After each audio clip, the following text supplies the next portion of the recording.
Hello students, welcome to ज्ञान अभियान। आज की इस क्लास में पढ़ने वाले कक्षा 7वीं की हिंदी के पाठ्य पुस्तक अध्याय 13 नृत्यांगना सुधा चंद्रन। जीवन के किसी भी क्षेत्र में शिखर तक पहुंचने के लिए दृढ़ इच्छा शक्ति और कठोर परिश्रम की आवश्यकता पड़ती है।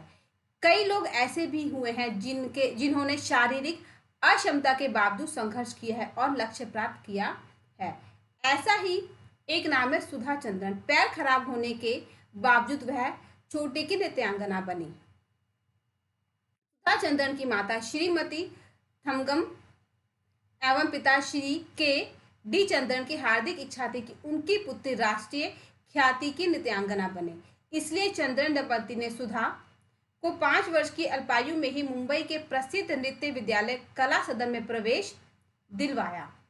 ये फोटो बनी सुधा चंद्रन की, जो एक पैर में परेशानी होने के बावजूद बहुत ही अच्छे एक नृत्यांगना रही और एक बॉलीवुड की भी बहुत ही मशहूर एक्ट्रेस भी हैं। तो उनके माता पिता की इच्छा थी कि उनकी बेटी जो बहुत ही अच्छी एक ऐसी नृत्यांगना बने जिसको कि हमेशा जो लोग याद कर, जिसकी बहुत ही ज़्यादा प्रसिद्धि, जिनको ख्याति मिले। और इसीलिए उन्होंने अपनी बेटी जो कि 5 साल की बहुत ही छोटी बच्ची थी, उसको एक मुंबई जो नाम है वहाँ के बहुत ही अच्छे एक नृत्य स्कूल एंड डांस स्कूल के अंदर उसको डाल दिया।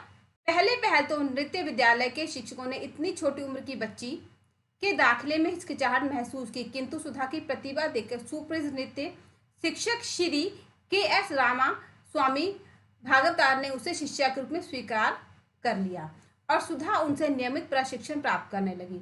जल्द ही सुधा के नृत्य कार्यक्रम विद्यालय के आयोजनों में होने लगे।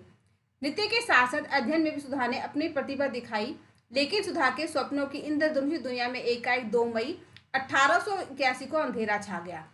2 मई को तिरुचिरापल्ली से मद्रास जाते समय उनकी बस दुर्घटनाग्रस्त हो गई। इस दुर्घटना में सुधा के बाएं पांव की एड़ी टूट गई और दायां पांव बुरी तरह जख्मी हो गया।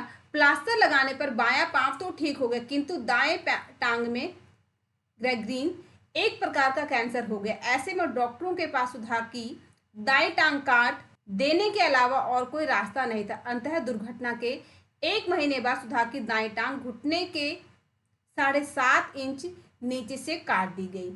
एक टांग का कट जाना संभवतः किसी भी नृत्यांगना के जीवन का अंत ही होता।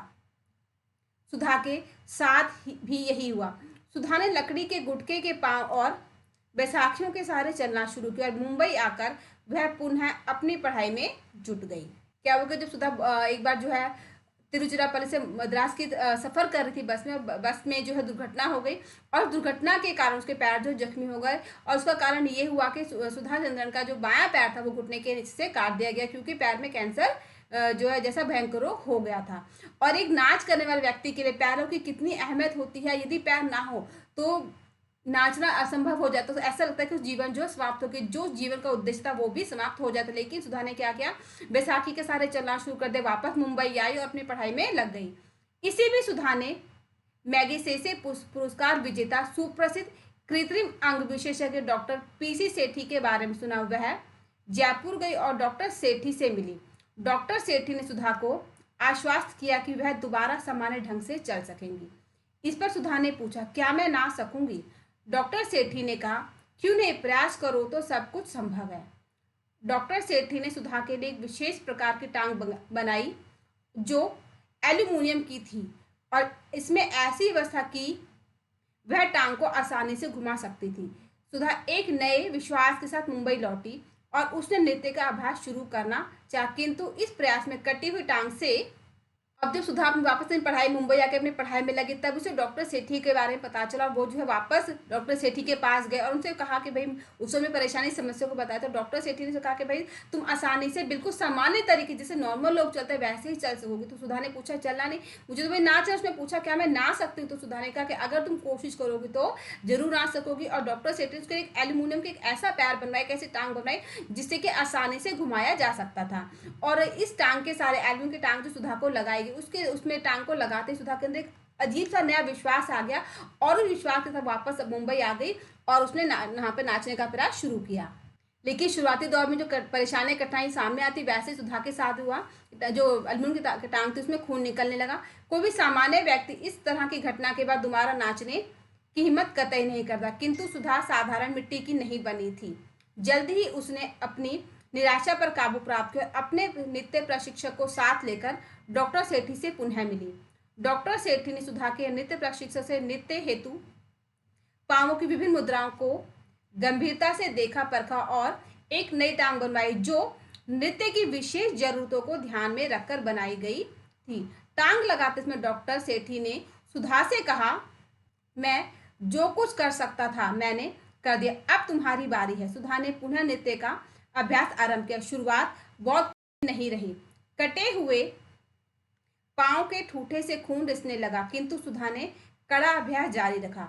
कठिन अभ्यास से सुधा जल्द ही सामान्य नृत्य मुद्राओं को प्रदर्शित करने में सफल हो गई। 28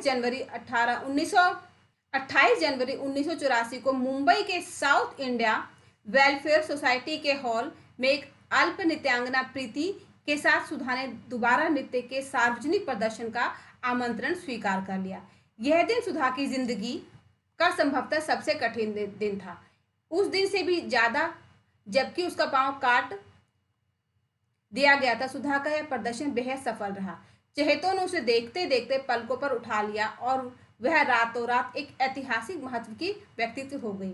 उसकी अद्भुत जीवन यात्रा से प्रभावित होकर तेलुगु के फिल्मकार ने उसकी जिंदगी को आधार बनाकर एक कहानी लिखवाई और मयूरी नाम से तेलुगु में एक फिल्म बनाई। अपने पात्र को सुधा ने स्वयं पर्दे पर जीवित कर दिया। फिल्म को अद्भुत सफलता मिली और इस फिल्म में अभिनय के सुधा को भारत के 33वें राष्ट्रीय फिल्म समारोह में विशेष पुरस्कार प्रदान किया गया।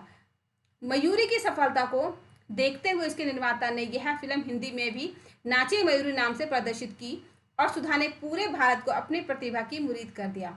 आज सुधा एक व्यस्त नृत्यांगना ही नहीं, फिल्म कलाकार भी। सुधा को उसके असहाय साहस और श्रेष्ठ उपलब्धियों के लिए कई पुरस्कार भी प्राप्त हो चुके हैं।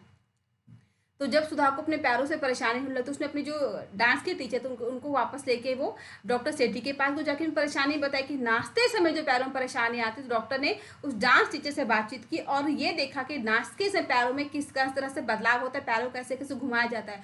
और उन्होंने फिर एल्युमिनियम की एक ऐसा टांग बनाया कि ऐसा पैर बनाया जो कि नाचने की सभी मुद्राओं से जुड़ा हुआ हो।